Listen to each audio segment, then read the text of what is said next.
जय हिंद। एकदा बायझंटाईन देशाने बल्गेरियाचा पराभव केला आणि बल्गेरियाचे सैन्य बंदी बनवले। मग त्या सर्व सैनिकांना एक शिक्षा सुनावली गेली। ती शिक्षा इतकी भयंकर होती की सैतानालाही लाज वाटेल। 15,000 सैनिक पकडले आणि त्यांचे 100 लोकांचे गट तयार केले। मग प्रत्येक गटातील 99 जणांचे डोळे फोडून काढण्यात आले। फक्त 100 मधला एक बाकी ठेवला। तो कशासाठी पाहूया या व्हिडिओमध्ये पुढे। मित्रांनो, या जगात असे 2 देश होते आणि त्या 2 देशादरम्यान तब्बल 600 वर्षे युद्ध चाललं। ही गोष्ट थोडी अजीब आणि रहस्यमय जरी वाटत असली तरी गोष्ट खरी आहे। आजपर्यंत जगात सत्ता, संपत्ती आणि स्त्री यावरून कित्येक लढाया झाल्या।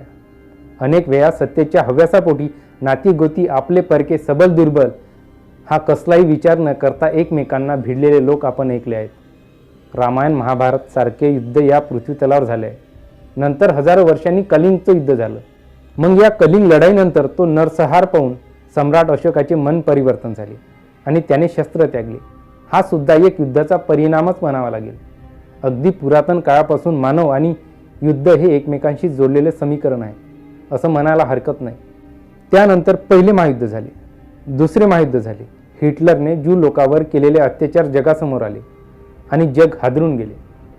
पण त्याही पूर्वी असे क्रूर लोक जगात होऊन गेले आहेत ज्यांनी युद्ध खेळताना लोकांवर अत्याचार करताना क्रूरपणाची सीमा ओलांडली होती आणि ते राज्य किंवा देश सध्या नामशेष झाले आहेत। आज अशाच एका नामशेष झालेल्या राज्याची युद्धाची कहाणी आपण या व्हिडिओमधून पाहू। जगाच्या इतिहासात अशी अनेक युद्ध झाली ज्यात अक्षरशः नरसंहार झाला आहे आणि त्यांच्या खुणा जगभर पसरल्या होत्या। रोमन आणि ग्रीक अशी अनेक साम्राज्य उदयाला आली आणि काळाच्या ओघात युद्धानंतर नष्टही झाली। असेच एक राज्य होते बायझंटाईन, रोमन साम्राज्याचा पश्चिम भागातील एक तुकडा। प्राचीन ग्रीक वसाहत बायझेंटिनियमवरून याचे नाव बायझेंटाईन असे पडले। या राज्याची राजधानी होती कॉन्स्टंटिनोपल। 3ऱ्या शतकात या राज्याची स्थापना झाली आणि इसवी सन 1453 या वर्षी हे राज्य ग्रीक साम्राज्यात विलीन झाले।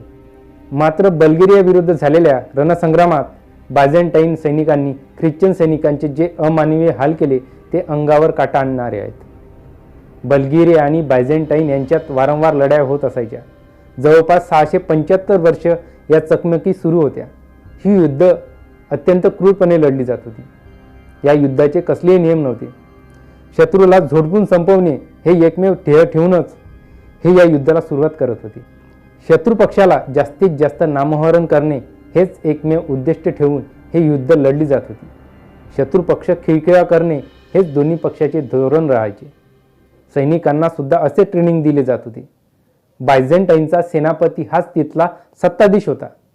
शत्रूने पुन्हा डोके वर काढू नये यासाठी तो त्यांना दहशत बसवण्यासाठी वेगवेगळ्या क्रूर मार्गाचा वापर करत होता। आत्ताचं इस्तंबूल म्हणजे त्यावेळचं कॉन्स्टंटिनोपल आहे। इतिहास सांगतो की बायझेंटाईनचे राज्य अत्यंत हुशार होते। पूर्वेला आपले राज्य कसे वाढवायचे याचे ध्येय धोरण त्यांच्या डोक्यात पक्के होते।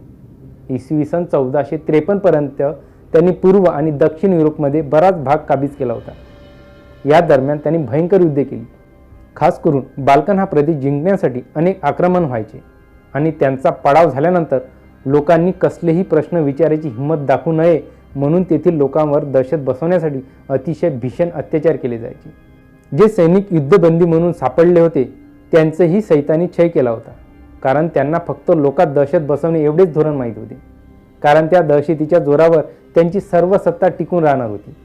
बऱ्याचदा युद्धादरम्यान ते निष्पाप नागरिक पळून नेत होते आणि त्यांना बंदी बनवून मग विद्रूप करून परत पाठवून देत होते। त्यांचे ते विद्रूप झालेले रूप पाहून अर्थातच लोक घाबरून जात होते। खूपदा त्या लोकांना युद्धात पाठवून मारून टाकत होते। असंच एकदा बायझेंटाईन आणि बाल्कन राज्याचे सैन्यबळ एकत्र करून बायझेंटाईनने बल्गेरिया विरुद्ध लढाई करण्याचा मनसुबा आखला आणि हे युद्ध 5-10 वर्ष नाही तर तब्बल 675 वर्षे चालले। यातील क्लायडन सोबतच्या युद्धात बल्गेरियाला बायझेंटाईनने धूळ चारली। मग बल्गेरियाचा राजा सॅम्युअल स्वतः युद्धात उतरला आणि त्याची फौज होती फक्त 15,000 सैनिकांची आणि बायझेंटाईनकडील सैनिक होते 45,000। कुठे निभाव लागणार यांचा या युद्धात। हे युद्ध नव्हे तर बल्गेरिया सैन्याची शिकार करणे असेच समजा। हा एक हत्याकांडच होता। मग लवकरच बायझेंटाईनने बल्गेरियाचा पराभव केला आणि बल्गेरियाचे सैन्य बंदी बनवले आणि त्या सर्व सैनिकांना शिक्षा सुनावली गेली. ती शिक्षा इतके भयंकर होती की सैतानालाही कदाचित लाज वाटेल. 15,000 सैनिक पकडले गेले आणि त्यांचे प्रत्येकी 100 गटात काही गट तयार केले. प्रत्येक गटातील 99 लोकांचे डोळे काढण्यात आले. एक बाकी ठेवला, तो यासाठी की हे सैनिक मायदेशी परत जाताना इतर 99 आंधळ्या लोकांना रस्ता दाखवायला आणि रस्ता सांगायला कोणीतरी पाहिजे म्हणून त्यातील काही नशिबान होते ज्यांनी ही शिक्षा होण्याआधीच पळ काढला. बाकीचे दुर्दैवी सैनिक आपला जीव मुठीत घेऊन आणि भयंकर अंधत्व घेऊन बल्गेरियाला पोचले. आपल्या सैनिकांची ही दयनीय अवस्था पाहून त्यांचा राजा सॅम्युएल याला प्रचंड धक्का बसला, ज्यामुळे हृदयविकाराचा झटका येऊन तो मरण पावला. या भयानक युद्धानंतर आणि अशा क्रूर शिक्षेनंतर बल्गेरिया परत कधीच युद्धासाठी उभा राहू शकला नाही. बल्गेरियाची सर्व ताकद खिळखिळी होऊन गेली होती. हे युद्ध बल्गेरियाच्या अंताची सुरुवात ठरली. याचा राग कायमस्वरूपी बल्गेरियन जनतेने मनात ठेवला आणि बाल्कनच्या लढ्यात बायझेंटाईनचे वर्चस्व झुगारून त्यांच्या विनाशासाठी तेथील जनतेने अतोनात प्रयत्न केले. सन 1018 या वर्षी बायझेंटाईन या देशाचे अस्तित्व संपून गेले. हा देश मातीत मिटला. आता तर या पिढीला बायझेंटाईन हे नावही माहीत नाही. हा देश होता हे पण सांगावे लागते. 600 वर्ष इतक्या लढाया केल्या, इतक्या निष्पाप जीवांचे बळी घेतले आणि शेवट कशात तर नामशेष होण्यात.